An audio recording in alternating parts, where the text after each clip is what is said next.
যদি তোমার ধৈর্য থাকে আর মনোবল যদি দৃঢ় থাকে, তাহলে একদিন না একদিন তুমি যেটা স্বপ্ন দেখেছো সেই স্বপ্নকে অ্যাচিভ করতে পারবে।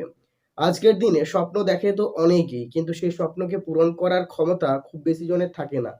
কারণ আপনি একটা জিনিস খেয়াল করে দেখুন তো, ১০০ জন যদি একটা প্রতিযোগিতায় নামে, তাহলে ছাঁকনি দিয়ে ছেঁকে ছেঁকে কিন্তু মাত্র ৩ জনকেই নেওয়া হয়।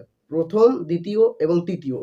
ঠিক তেমনিভাবেই জীবনযুদ্ধে অনেকে চেষ্টা করছে। ঈশ্বর সবাইকে তো আর সাফল্য পাইয়ে দেবে না।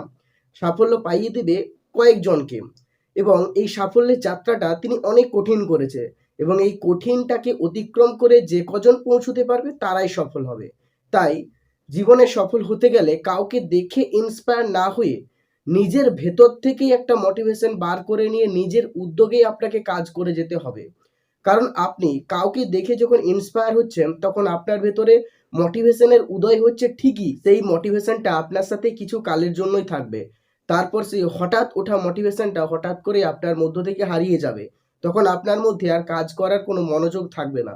তাই কাউকে দেখে ইন্সপায়ার না হয়ে নিজের উদ্যমে প্রতিনিয়ত একটু একটু করে কাজ করে যাও। জানি আপনার সাফল্যকে অর্জন করতে অনেকটা সময় লাগবে, কিন্তু আপনি ঠিকই অর্জন করতে পারবেন যদি আপনার ধৈর্য থাকে। এবং এই যে জীবনের যাত্রাপথে অনেক বাধা আসবে, সেসব বাধাকে উপেক্ষা করে, সেসব বাধার মুখোমুখি দাঁড়িয়ে আপনাকে সাফল্যকে অর্জন করতে হবে। আজকের এই সমাজে প্রত্যেকটা মানুষ তোমাকে ঠিক সেদিনই গুরুত্ব দেবে যেদিন তুমি এই সমাজের বুকে নিজেকে প্রতিষ্ঠিত করতে পারবে।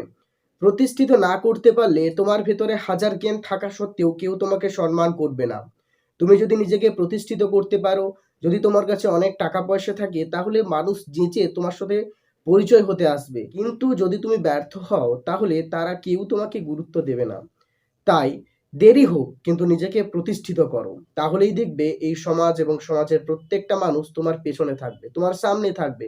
তুমি সাহায্য না চাইলেও তোমাকে সাহায্য করতে আসবে। এটাই হচ্ছে আজকের দুনিয়ার নিয়ম।